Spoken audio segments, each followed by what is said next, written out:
أعوذ بالله السميع العليم من الشيطان الرجيم. بسم الله الرحمن الرحيم. الحمد لله الذي أرسل رسوله بالهدى ودين الحق ليظهره على الدين كله وكفى بالله شهيدا. أشهد أن لا إله إلا الله وحده لا شريك له وأشهد أن محمدا عبده ورسوله. سبحانك لا علم لنا إلا ما علمتنا إنك أنت العليم الحكيم ولا حول ولا قوة إلا بالله العلي العظيم. اللهم رب اشرح لنا صدورنا ويسر لنا أمورنا واحلل عقدة من ألسنتنا يفقه أقوالنا أما بعد. السلام عليكم ورحمة الله وبركاته.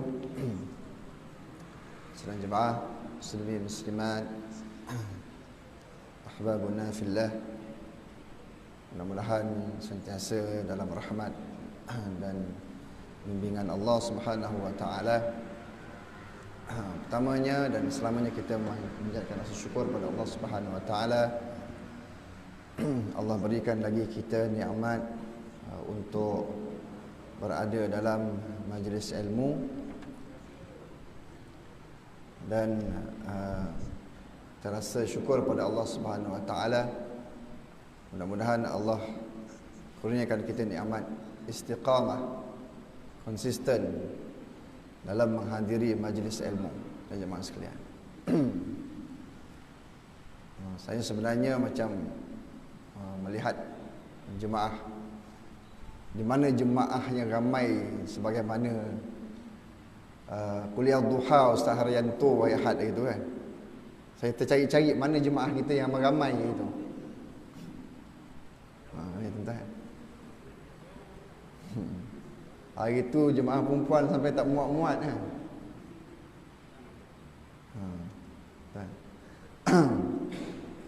Itulah dia kan. Kita ambil sedikit pengajaran kan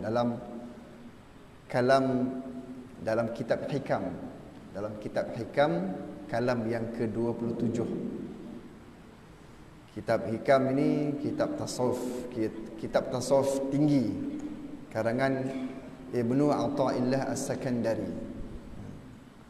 Apa kata-kata Ibnu Athaillah dalam kalamnya yang ke-27?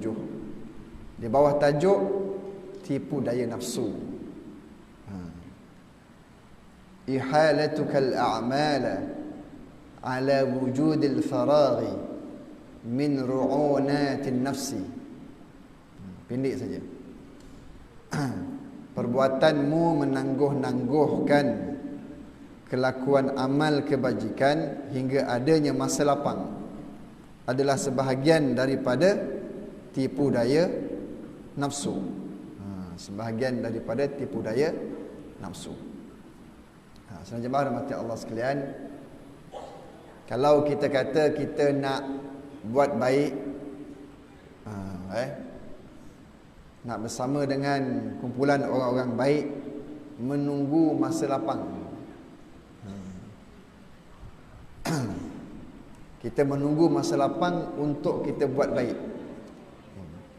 Sebenarnya kita telah pun ditipu daya oleh nafsu kita.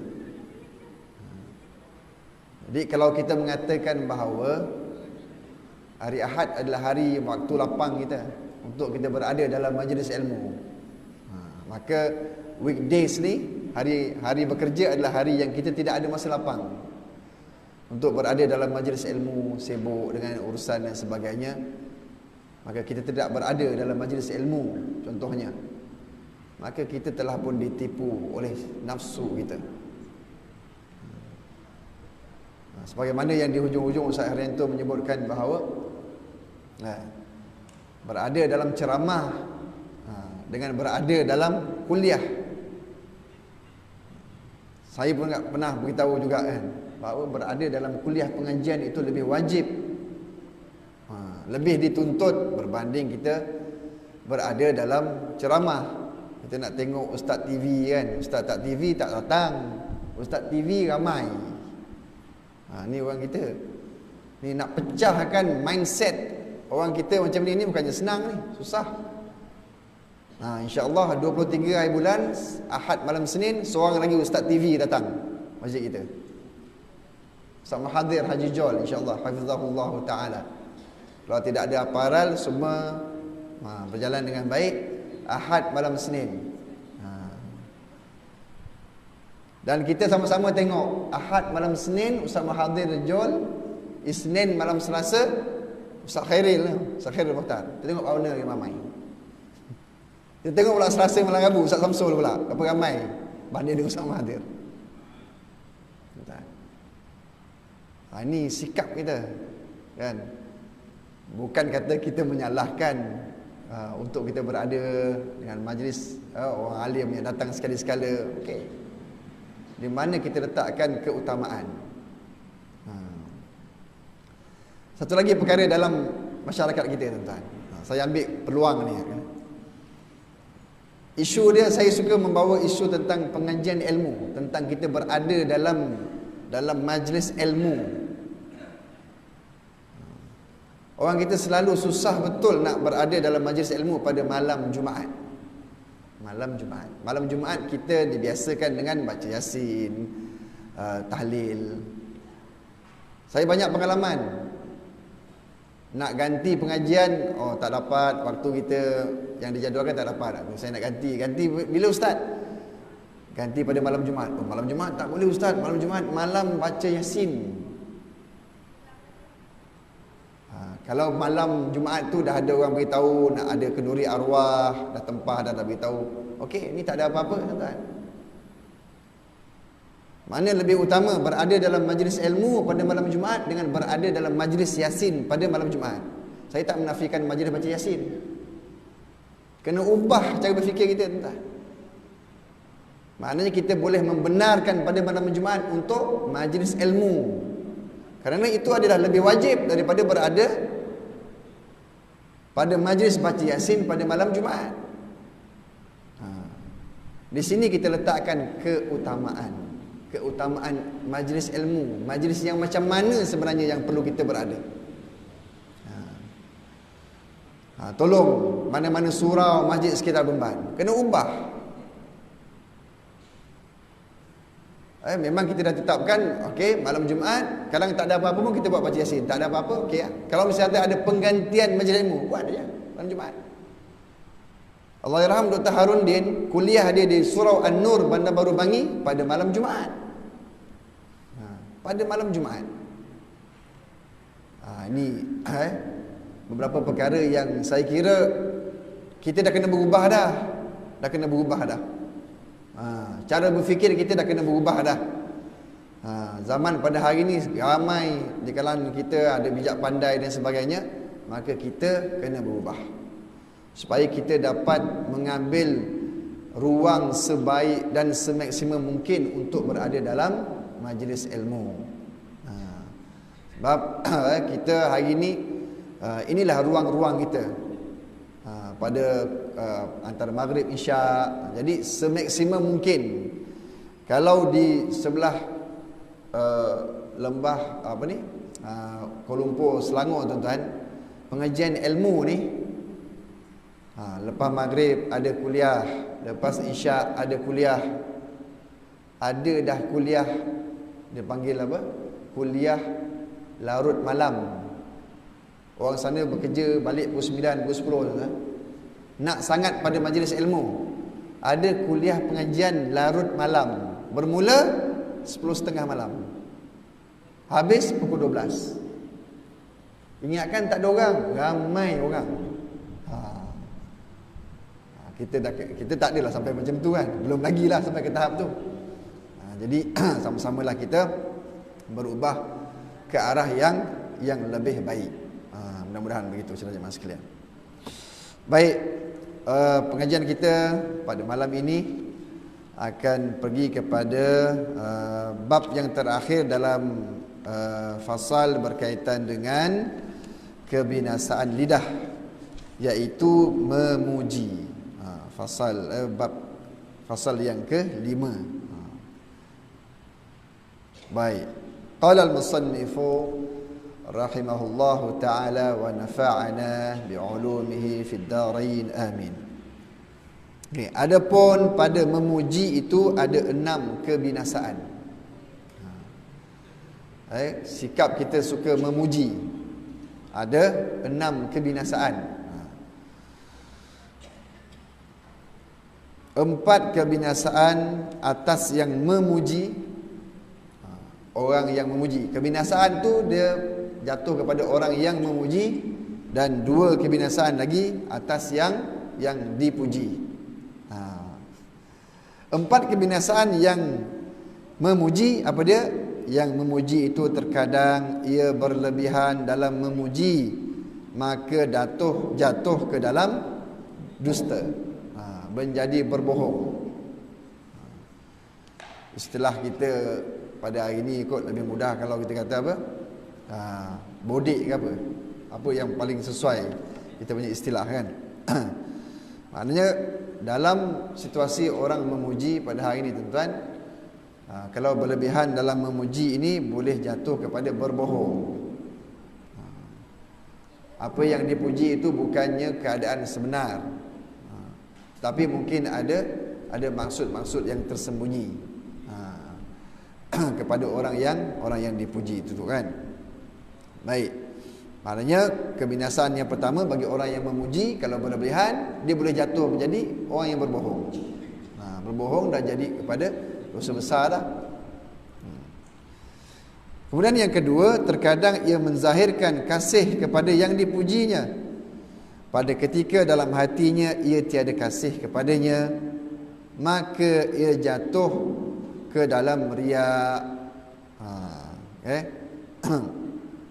Dia memuji kepada orang yang dipuji itu dalam keadaan tidak ada satu perasaan pun, tetapi sebenarnya untuk menampakkan dia hebat. Untuk menampakkan dia hebat, maka menjadi pula dia kepada riak. Riak ini daripada perkataan ra'a. Bahasa Arab ra'a, ra alif hamzah membawa maksud lihat, tengok. Jadi bila riak ni dia membawa maksud bahawa keadaan kita nak orang tengok kita. Apa yang kita buat, kita nak orang tengok dan orang akan bercakap tentang kehebatan kita. Tu riak. Dia beza dengan ujub. Kalau ujub ni dia diri sendiri, dia seorang-seorang. Dia perasan cantik, perasan handsome, perasan hebat dan sebagainya. Itu ujub. Tapi kalau riak, dia melibatkan dua pihak. Orang yang merasa diri hebat, dia nak ada orang sebut tentang diri dia. Ini riak. Dan ar-riya syirkul asghar. Riak ni termasuk dalam syirik yang kecil. Yang hanya boleh mengaku dia sebagai hebat ni hanya Allah Ta'ala saja. Yang boleh membesarkan diri ni hanya Allah. Ini adalah kita ambil sifat Allah, riak. Dan yang lebih teruk lagi, dia termasuk syirik. Ada orang yang melakukan amal ibadah tapi dia ada riak di sana. Ni yang paling kita takut, kan? Riak pada pakaian. Sebab itu kadang-kadang orang yang berada majlis ilmu, orang yang mengajar ilmu, orang yang belajar ilmu, keadaan dia berada dalam majlis ilmu itu menjadi maksiat pada dia. Boleh jadi itu. Kerana timbulnya rasa riak. Aku orang yang istiqamah dalam majlis ilmu, orang lain tak dapat, aku dapat. Itu satu hal juga. Jadi kita kena jaga. Jangan kita ingat bila kita dah selalu berada dalam majlis ilmu, selalu ulang-alik dalam ke masjid surau, kita sudah selamat daripada godaan nafsu syaitan. Tidak. Malah lebih hebat lagi. Dia akan goda dan juga akan sesatkan kita dengan cara yang lain. Yang ini kadang-kadang kita tak perasan, jemaah sekalian.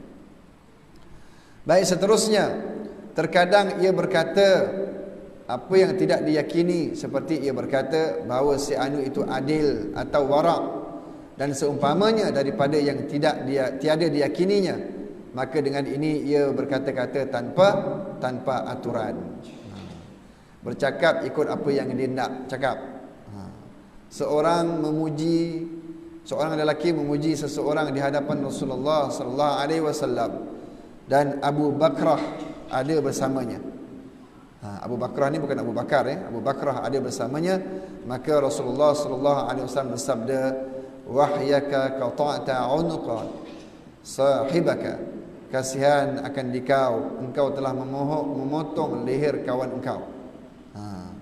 Maknanya dia memuji dalam keadaan tidak ikhlas dan sebagainya. Sebenarnya dia membawa bencana kepada diri dia. Yang memuji itu menjadikan yang dipuji itu sukacita. Ni normal lah bagi kita manusia biasa. Bila dipuji kita akan rasa seronok, kita akan rasa megah, kerana ada orang puji kita. Dan terkadang yang dipuji itu orang yang zalim, maka ia berdosa dengan sebab dimasukkan sukacita ke dalam hatinya. Sabda Nabi sallallahu alaihi wasallam, innallaha yaghdabu idza mudihal fasiq, sesungguhnya Allah Taala marah apabila dipujinya orang yang fasik. Kadang-kadang disebabkan ada sebab-sebab tertentu nakkan sesuatu, tuan-tuan. Manusia ni dia hilangnya kebenaran, dia tak nampak, maka dia akan buat je. Kalau dia ada sesuatu yang dia nak pada orang tu, walaupun orang tu seorang yang jahat, yang fasik, yang asi, tapi dia tetap puji. Satu video yang mungkin tuan-tuan pernah dapat juga, seorang ulama terkenal di Mesir, Syekh Mutawalli Sya'rawi rahimahullahu ta'ala. Kalau kita tengok, kalau type Syekh Mutawalli Sya'rawi ni dalam image, dalam Google Image, dia pakai kopian nampak pelik kan. Macam kita pakai songkok, kita terbalikkan macam tu kan. Ada orang tanya, Syekh kenapa pakai macam tu? Dia tak mahu menampakkan kemegahan. Syekh Mutawalli Sya'rawi ni dia punya kaedah zuhud dia sangat hebat. Dia pernah bersama dengan pembantu dia nak pergi ke kuliah, singgah di satu masjid. Dia masuk dalam masjid, lalu pemandu dia duduk tunggu lama, mana Syekh tak keluar-keluar ni.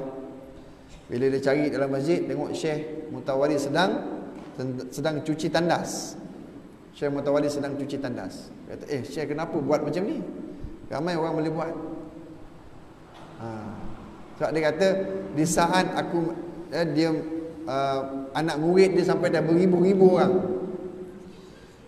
dia takut akan timbulnya rasa kemegahan pada diri dia, lalu dia buat kerja-kerja tu untuk supaya dia rasa rendah diri. Ni Syekh Mutawalli Sya'rawi, tuan. Kuliah dia, anak murid terus tulis kuliah pengajian dia ni, anak murid yang mana ikut terus catat. Kuliah tafsir dan sebagainya, siap saja terus tunjuk ke Syekh. Mungkin ada perbetulkan sikit-sikit, boleh terus cetak. Ni hebat Syekh Mutawalli Sya'rawi. Satu video yang mungkin pernah nampak, Syekh Mutawalli dia berdiri dalam macam majlis bersama dengan Husni Mubarak, pemimpin Mesir. Husni Mubarak. Husni Mubarak sebelah, Syekh Mutawalli Sya'rawi bagi tazkirah ringkas ya. Dalam tazkirah tu, istilah kita apa? Dia belasah Husni Mubarak. Orang kata ni belasah depan-depan. Syekh Mutawalli Sya'rawi tegur tentang soal kepimpinan. Tak lama kebil-kebil Husni Mubarak, tuan-tuan. Ini barulah kan. Bukan senang kita nak dapat seorang ulama yang macam tu. Dia panggil ulama Rabbani kan, berkata benar di hadapan pemimpin yang zalim. Itu satu jihad juga. Bukan mudah kita nak berkata benar di hadapan pemimpin yang zalim. Itu satu kisah lah. Jadi kalau orang yang berada di hadapan orang yang zalim, yang fasik, tapi duk puji juga, sebenarnya dia telah pun meletakkan orang yang dipuji itu berterusan berada dalam keadaan fasik, asi. Dia takkan sedar apa yang dia lakukan. Orang duk puji dia betul, dia buat semua betul. Ini berlaku dalam masyarakat kita. Kerana ada perkara-perkara yang dia nak projek dan sebagainya. Tak kisahlah orang yang kat depan dia ni jahat dan sebagainya, janji aku dapat projek dan sebagainya. Ini tak betul dalam Islam, dalam amalan kita sebagai orang Islam. Dan Hasan Basri yang rahimahullah ta'ala berkata, sesiapa yang mendoakan bagi orang fasik dengan berkekalan hidup, maka sesungguhnya ia telah kasih dikerjakan maksiat terhadap Allah Ta'ala. Maka orang zalim lagi fasik itu sepatutnya dicela, supaya ia kurang gemar kepada kezaliman dan kefasikan. Kepada orang yang melakukan kezaliman, fasik dan sebagainya, kita kena doakan supaya dia ni diberi hidayah. Bukannya dia dipanjangkan umur, dimurahkan rezeki, diluaskan rezekinya. Lagi dia rasa dia macam seolah tak ada apa salah, semua orang doakan dia. Kan itu menurut Syekh Imam Hasan Basri. Jadi ini 4 kebinasaan bagi orang yang memuji. Maka sekiranya dia melakukan pujian, maknanya di sini rumusan bagi 4 ni dahulu, saudara jemaah sekalian. Orang yang memuji kepada seseorang yang tidak sepatutnya dipuji, orang tu orang yang pendosa, orang yang fasik, yang asi. Pertama sekali, salah dari segi perbuatan orang yang memuji. Yang kedua, dia telah meletakkan orang yang dipuji itu berkekalan dalam dosa. Maka orang yang dipuji tidak akan sedar. Orang tak tegur dia, orang malah memuji dia. Ini kena ambil perhatian. Seterusnya, 2 kebinasaan bagi orang yang dipuji. Terjadi padanya takbur dan ujub, yang mana keduanya itu menjadi sebab bagi kebinasaan. Kerana inilah Nabi SAW bersabda, qata'ta unqah sahibaka, engkau telah memotong leher kawan engkau. Orang yang memuji kepada orang yang tak sepatutnya dipuji ini tadi ni, orang yang fasik dan sebagainya, seolah-olah dia telah pun potong leher. Dia bukannya memberikan kesedaran kepada orang tu, dia bunuh orang tu. Orang tu akan bertambah berada dalam kesesatan. Ini binasa bagi orang yang dipuji. Dia akan berada dalam keadaan takbur, ujub. Semua sifat-sifat yang mazmumah tu akan berterusan ada pada diri dia. Kedua, ia sukacita dengannya, maka ia lemah daripada mengerjakan ibadah, dan ia redha daripada dirinya. Kita biasanya saudara jemaah sekalian, apabila Allah datangkan kita ujian yang berbentuk kesakitan, kemiskinan, apa saja yang menyakitkan diri kita, kita akan mudah untuk kembali pada Allah Subhanahu Wa Taala. Zaman tahun 98 bila berlakunya krisis ekonomi, masjid-masjid mula penuh. Masjid surau pada masa itu jadi penuh kerana orang mula sedar, Allah bagi ujian pada aku ni.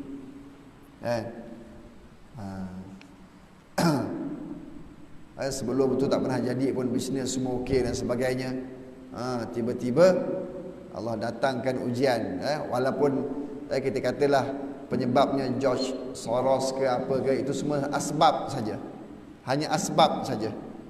Sebenarnya Allah ingin menyedarkan manusia. Ini macam yang berlaku pada hari ini lah, dengan banjir ke, dengan COVID ke. Sebenarnya sepatutnya bila Allah datangkan ujian yang sebegini, kita akan lagi cepat sedar, akan cepat insaf, akan cepat kembali pada Allah Ta'ala.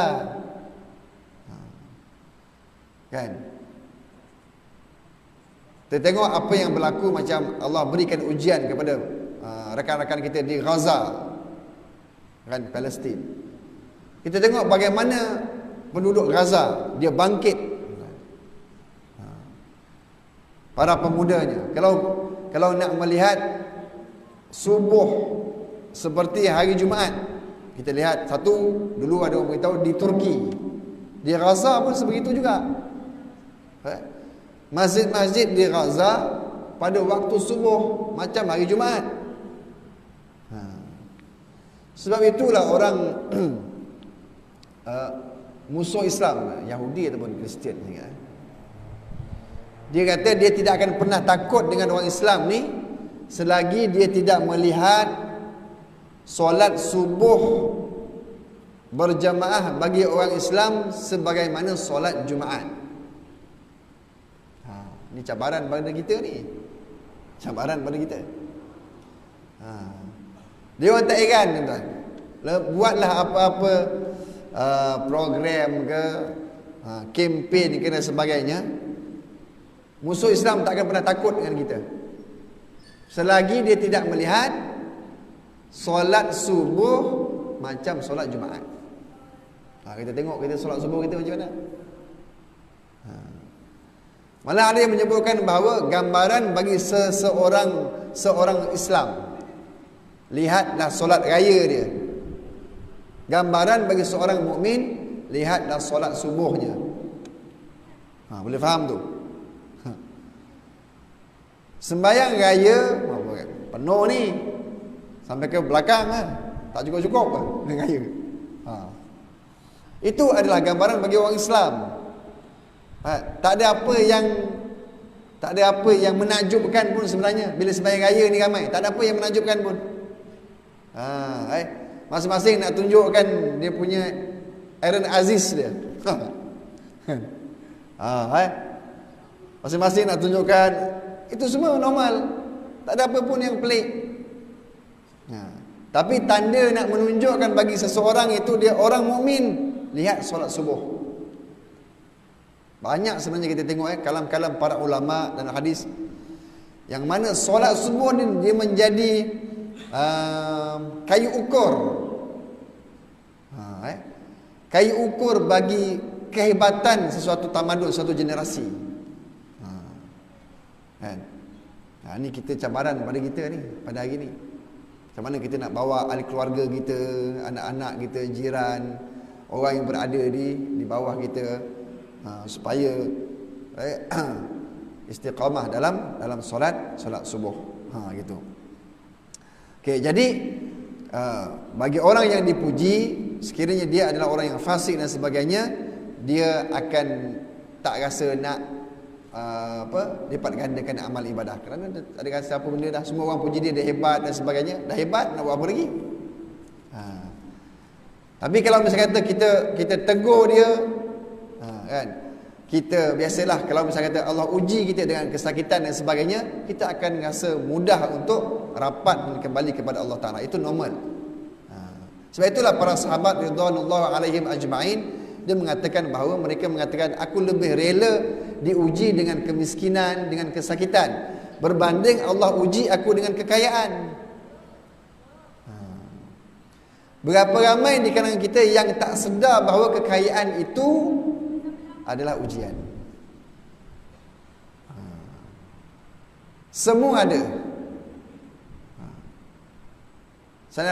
Saya pernah berborak dengan seorang individu lah. Seorang individu. Dia mengatakan bahawa dia pernah melalui satu zaman, dia masuk dalam shopping komplek ni, dia nampak semua depan dia ni murah. Bayangkan tuan-tuan. Dia masuk, dia rasa dia nampak semua murah. Dia pernah melalui satu zaman, dia kata. Tapi itu memang dia kata ujian yang sangat hebat bagi dia. Sebenarnya ujian kekayaan ni lagi hebat, cuma orang tak sedar. Orang tak sedar bahawa kekayaan semua itu adalah ujian. Bila kita kena sakit, baru kita rasa ni ujian. Bila kita kena kemiskinan, itu ujian.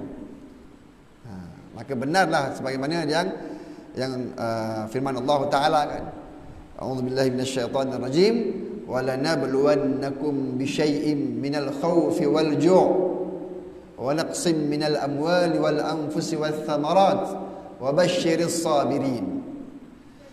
Dalam Al-Quran ni, kalau Allah letakkan ada huruf lam, sepatutnya kalau kita nak mengatakan bahawa dan kami menguji, ayat tu sepatutnya ditulis wa nabluwannakum wa nabluukum. Dalam ayat Quran tu disebut wala nabluwannakum. Di situ ada dua penegasan pada ayat la nabluwanna. Satu huruf lam. Huruf lam ni dipanggil lamut taukid, lam penegasan. Satu lagi ada sabdu pada nun. Sepatutnya ayat tu kalau nak katakan dan kami menguji kamu minal khaufi wal ju', sedikit daripada ketakutan, kelaparan. Tetapi Allah letakkan wala nabluwannakum bisyai'in. Pasti kami akan uji kamu dengan sesuatu yang sedikit aja. Syai' ni benda sikit ya. Minal khaufi wal ju', daripada ketakutan dan kelaparan. Kelaparan ni bukan tak makan. Barang mahal pun kelaparan tak. Kuasa beli kita pada hari ni macam mana? Nilai RM50 pada hari ni dengan RM50 10 tahun lepas ataupun 20 tahun lepas. Nilai itu adalah ju'. Kelaparan itu dia bukan maksud, memang maksud yang secara makna literal memanglah kelaparan yang sebenar, tapi dia membawa maksud juga kepada perkara-perkara yang kita kuasa membeli dah tak ada lagi lah. Nak pergi umrah tak jumpa lagi dah, RM5,000, RM10,000. Kan? Dulu RM10,000 eksklusif lah.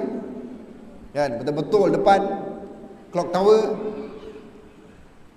Ni pada hari ni kan. Wala nabluwannakum bisyai'in minal khawfi wal ju' wa naqsim minal amwal. Allah kurangkan harta.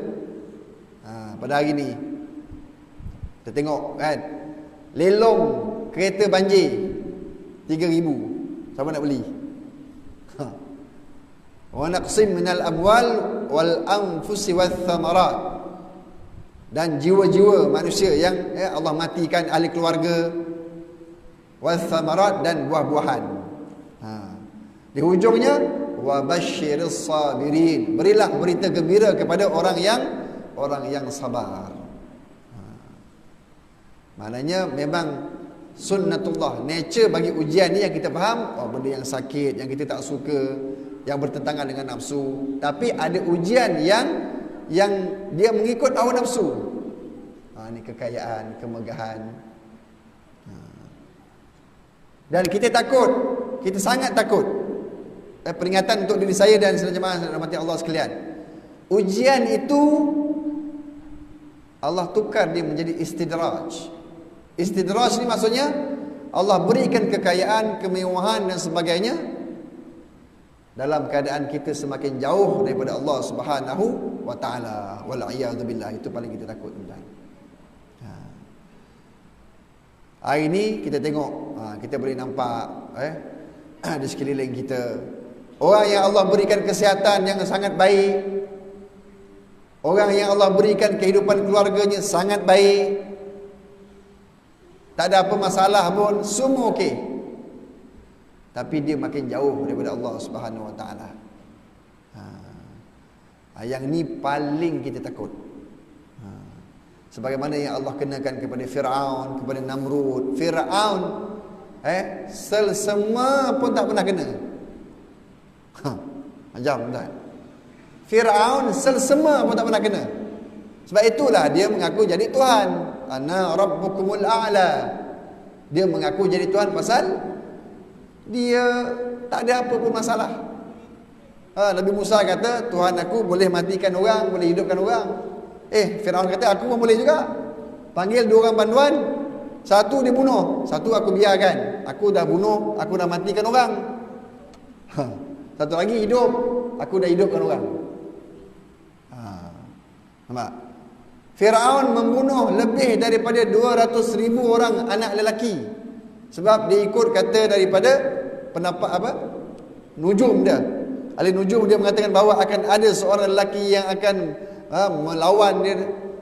Maka bila lahir saja anak lelaki di Mesir, dia bunuh. Diriwayatkan bahawa Firaun membunuh lebih 200,000 anak lelaki. Allah tak buat apa pun pada dia. Di akhir barulah tuan. Takkan kita Allah nak uji sampai macam tu. Baru kita nak sedar. Kan? Tu jadi kena ambil perhatian sahaja sekalian. Ujian Allah ni dia datang dalam pelbagai bentuk. Baik. Seterusnya pujian yang selamat tiada dilarang. Jadi nak beritahu kita di sini bahawa bukanlah kita tidak boleh memuji seseorang. Bukannya tak boleh. Adapun jika yang memuji dan yang dipuji itu sejahtera daripada kebinasaan, maka tiada dilarang memuji itu. Bahkan terkadang ia menjadi sunat.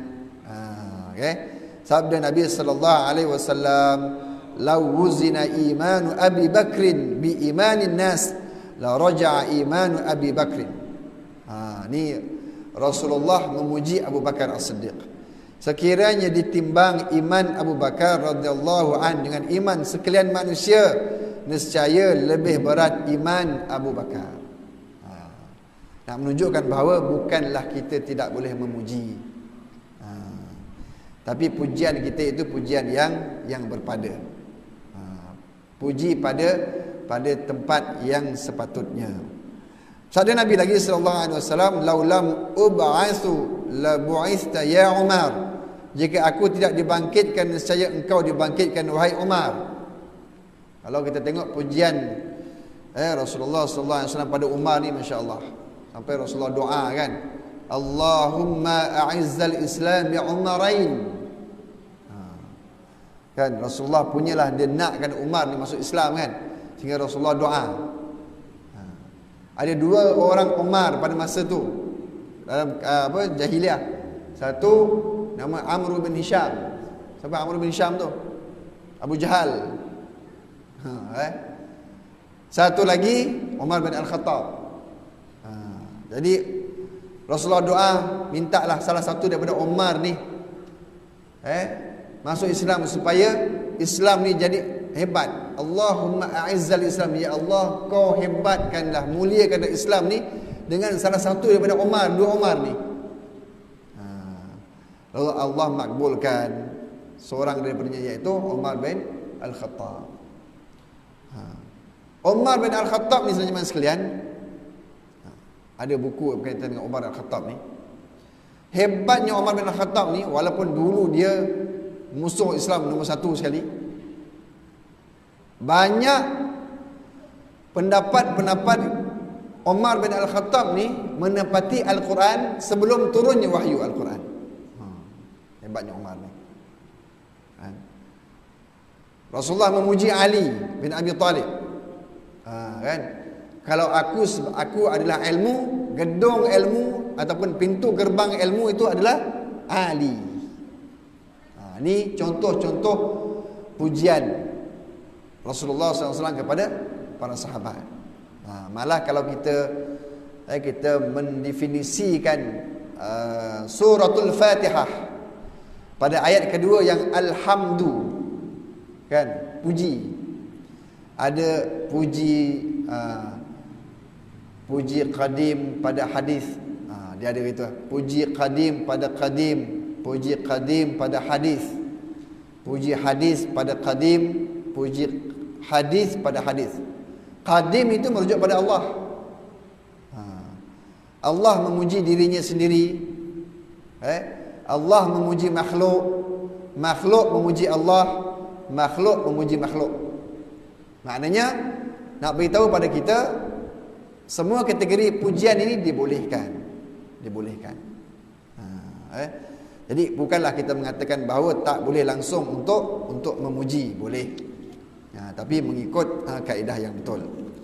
Kemudian seterusnya, sesungguhnya Rasulullah SAW banyak memuji para sahabat kerana ia mengetahui yang demikian itu menambah kerajinan mereka dan ia tiada menjadikan mereka membesarkan diri dan ujub. Kan? Para sahabat dia orang kata tak makan puji, tak adalah bila Rasulullah puji dia rasa hebat. Tak ada. Kita lihat dalam peristiwa-peristiwa Rasulullah memuji para sahabat ni menjadikan sahabat lagi hebat, lagi banyak buat amal ibadah. Seorang ahli khidmat dan juga sahabat Rasulullah sallallahu alaihi wasallam yang namanya Thauban ni setiap pagi Rasulullah nak bergerak keluar daripada rumah, dia dah ada susun selipar Rasulullah. Bila malam hari saja Thauban ni mana Rasulullah pergi dia pergi. Bila malam hari Rasulullah nak balik rumah dia, Thauban nak balik rumah Thauban, Thauban akan merasa gundah gulana, takut besok tak boleh khidmat dengan Rasulullah lagi, takut tak dapat jumpa Rasulullah lagi, takut Rasulullah meninggal ataupun dia meninggal, sehingga kan dia tak boleh tidur. Bila Rasulullah jumpa dekat masjid pada waktu subuh, Rasulullah tanya, apa yang terjadi pada engkau Thauban? Mata bengkak dan sebagainya. Lalu Thauban ceritalah tentang kerisauan, kerinduan daripada Rasulullah tu. Lalu Rasulullah mengatakan bahawa kau mintalah apa yang kau nak, Thauban. Lalu Thauban kata, aku tak nak apa-apa ya Rasulullah, aku nak bersama engkau dalam syurga. Lalu Rasulullah mengatakan apa? Kalau engkau nak begitu, syaratnya perbanyakkan sujud. Dan peristiwa yang berlaku pada Thauban ni, saudara jemaah sekalian, berlaku juga pada beberapa orang sahabat yang sebegitu. Dan jawapan Rasulullah macam tu juga. Maka selepas Rasulullah bercakap begitu, sahabat-sahabat ni kebanyakannya semua akan terus beramal ibadah, perbanyakkan sujud, kerana nak bersama dengan Rasulullah nanti dalam syurga. Itu tindakan sahabat. Bila apa benda yang Rasulullah lakukan sebut pada dia akan terus buat. Ini yang disebutkan bahawa Rasulullah memuji para sahabat ini, tidak menjadikan para sahabat ni macam orang kata gelap mata ke, rasa hebat, tak. Rasulullah beri gelaran As-Siddiq kepada Abu Bakar. Adakah menjadikan Abu Bakar leka? Tak. Kan? Ini banyak bukti-bukti yang menunjukkan bahawa pujian Rasulullah kepada para sahabat tidak melekakan. Jadi kita kena macam itulah.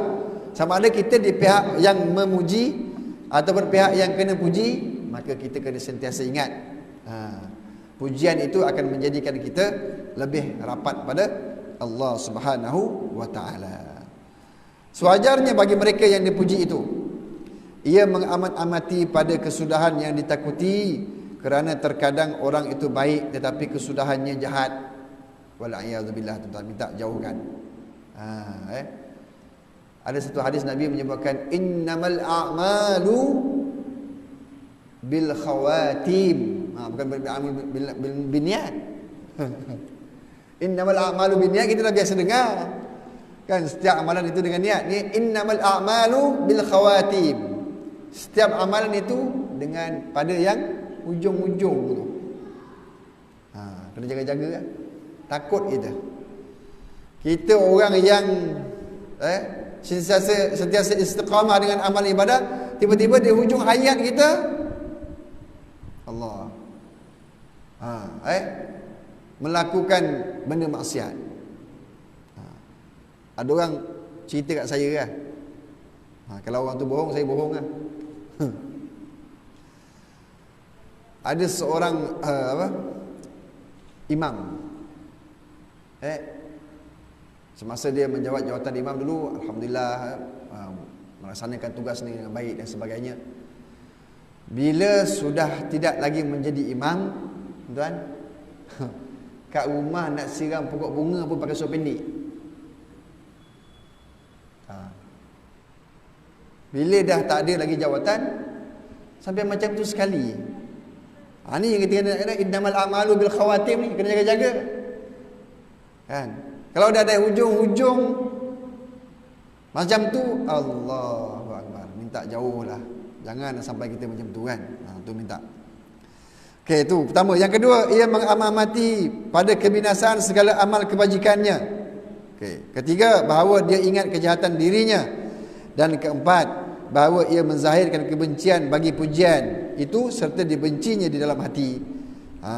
Orang yang dipuji ni kena ingat. Kalau kena puji ni jangan nak kembang sangat. Kan? Kena puji yang kembang sangat, kena ingat. Bila orang puji kita ni kena ingat. Dia puji itu satu perkara yang kita buat. Ada banyak lagi perkara-perkara yang tak baik, kecacatan, kelemahan kita yang ada pada diri kita. Itu kena masuk dalam kepala. Supaya kita tidak dibuai dengan puji-pujian manusia. Gitu Dalam hal ini Rasulullah sallallahu alaihi wasallam menunjukkan dengan sabdanya, "Uhthu fi wujuhil maddahin at-turab."